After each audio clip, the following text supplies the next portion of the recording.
जो लोग बुद्धिमान हैं वह यह जानते हैं कि शब्द हथियार की तरह होते हैं जिनसे किसी को भी बचाया जा सकता है या किसी को भी मारा जा सकता है।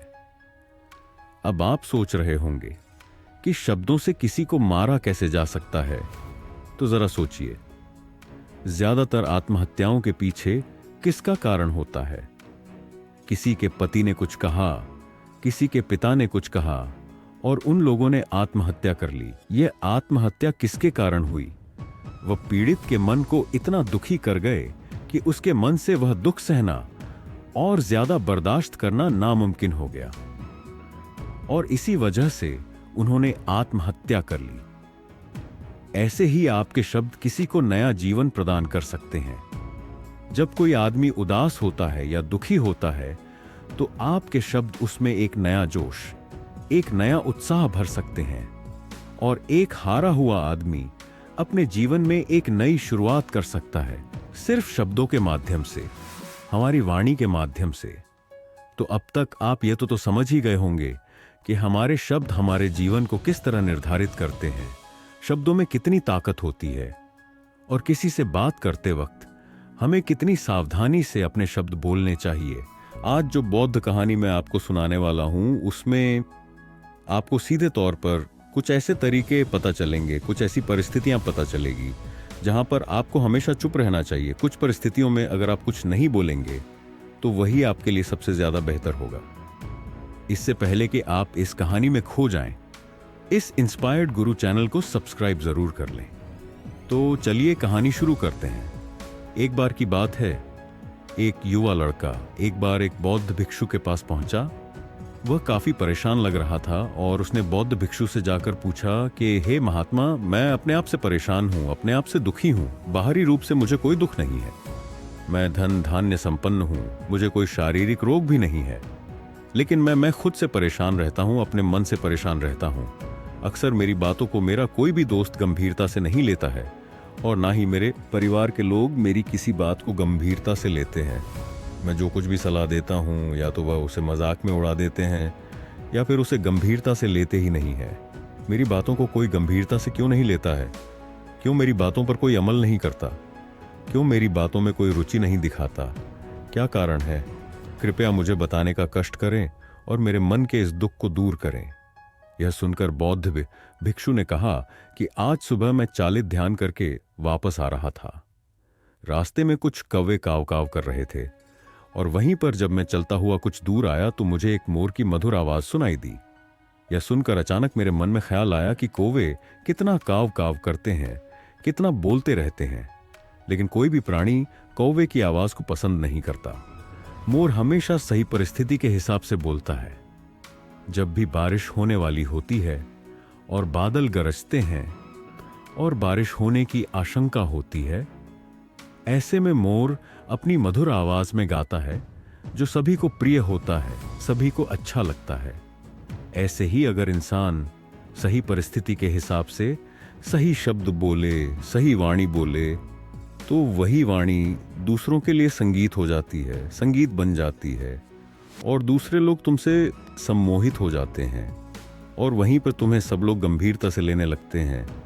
और दूसरी तरफ अगर तुम यूं ही बेफिजूल ऐसे ही बोलते रहते हो, बिना किसी बात के बोले चले जाते हो, तो फिर तुम्हें कोई गंभीरता से नहीं लेता।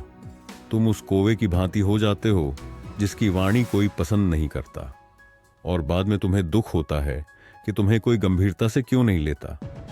इसीलिए अपने शब्दों को बेहद बुद्धिमानी के साथ इस्तेमाल करना सीखो। अगर तुम नहीं सीखोगे तो बौद्ध भिक्षु ने मुस्कुराते हुए कहा कि बेटा, वैसे तो इंसान को हर परिस्थिति में सोच समझकर ही बोलना चाहिए, लेकिन अगर वह हमेशा होश में नहीं रह पाता है, ध्यान में नहीं रह पाता है। मैं तुम्हारे दैनिक जीवन की कुछ ऐसी परिस्थितियां बता रहा हूं जहां पर हमें हमेशा चुप रहना है। अगर तुम ऐसी जगहों पर कुछ बोलोगे तो तुम्हारा अपमान ही होगा या फिर तुम्हें कोई गंभीरता से नहीं लेगा। सबसे पहली जगह है, या यूं कहे ऐसी परिस्थिति जहां पर इंसान को हमेशा चुप रहना चाहिए, वो है जब किसी ऐसे विषय के बारे में बातचीत हो रही हो जिसके बारे में आपको कोई जानकारी ही नहीं है।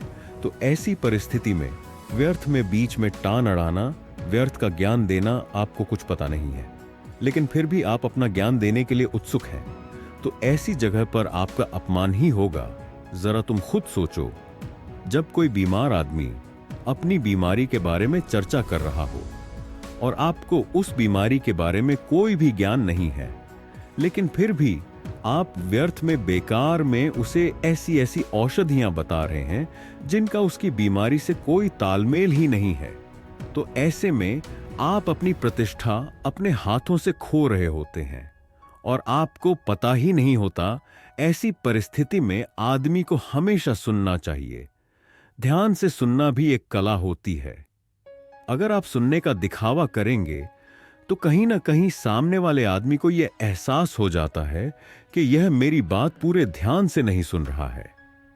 इसीलिए जब आपको किसी विषय के बारे में पूरी तरह से जानकारी ना हो तो वहां पर केवल अपने कान लगाना ही ज्यादा महत्वपूर्ण होता है, ज्यादा जरूरी होता है। आप उस इंसान की बातें ध्यान से सुन सकते हैं और इसी बीच आप दोनों के बीच एक संबंध पैदा होगा और वह संबंध सच्चा होगा क्योंकि आपने उसके बात को बड़े ही ध्यान से सुना है और इस बात का पता सामने वाले को भी होता है। तो हम बिना कुछ बोले सिर्फ सुनने मात्र से किसी को अपना मित्र बना सकते हैं। इस बात को हमेशा ध्यान में रखना। दूसरी जगह जहां इंसान को हमेशा चुप रहना चाहिए वह है खाना खाते समय। खाना इंसान को हमेशा चुप रहकर खाना चाहिए, मौन रहकर खाना चाहिए। महात्मा बुद्ध और उनके हमारे शरीर में कोई ऊर्जा नहीं होती। इसका सबसे बड़ा कारण होता है कि हम अपना भोजन होश में नहीं करते, परिपूर्ण होकर नहीं करते हैं, मौन रहकर नहीं करते हैं। इसीलिए अपना भोजन हमेशा मौन रहकर ही करो। तीसरी जगह जहां पर अगर आपने चुप रहना सीख लिया तो इसका मतलब यह है कि आपने अपने ऊपर विजय हासिल कर ली। जी हां, गुस्से में शांत रहना या चुप रहना इतना आसान नहीं होता है। अक्सर हम गुस्से से भरकर कुछ ऐसे शब्द या अपशब्द बोल जाते हैं जिसका पछतावा हमें हमेशा रहता है, लेकिन जुबान से निकला हुआ शब्द वापस नहीं हो सकता। उस शब्द को मिटाया भी नहीं जा सकता। अब वह जिंदगी भर हमारे दामन से जुड़ चुका है और वह गुस्से में बोला गया। अब शब्द हमारे मन को समय समय पर बेचैन करता रहता है, दुखी करता रहता है, लेकिन गुस्से के वक्त चुप रहना सीखना भी एक बहुत बड़ी कला होती है। गुस्से में आदमी का अपने ऊपर काबू कहां रहता है, अपनी इंद्रियों को वश में कहां रख पाता है। इसीलिए इस कला को आप तभी सीख सकते हैं जब आप गुस्सा भी होश में रहकर कर पाए। जब भी आपको गुस्सा आए, आपके दिमाग में सिर्फ एक ही बात आए कि मुझे चुप रहना है, मुझे किसी से कुछ गाली गलौज नहीं करना है, किसी को कोई अपशब्द नहीं बोलना है। और जब यह विचार गुस्से के साथ जुड़ जाता है और धीरे धीरे यह आदत बन जाता है तो आप अपने गुस्से को भी काबू में करना सीख जाते हैं। जब भी कभी गुस्सा आए तो किसी को कुछ बोलने की बजाय कुछ शारीरिक व्यायाम करना शुरू कर दो।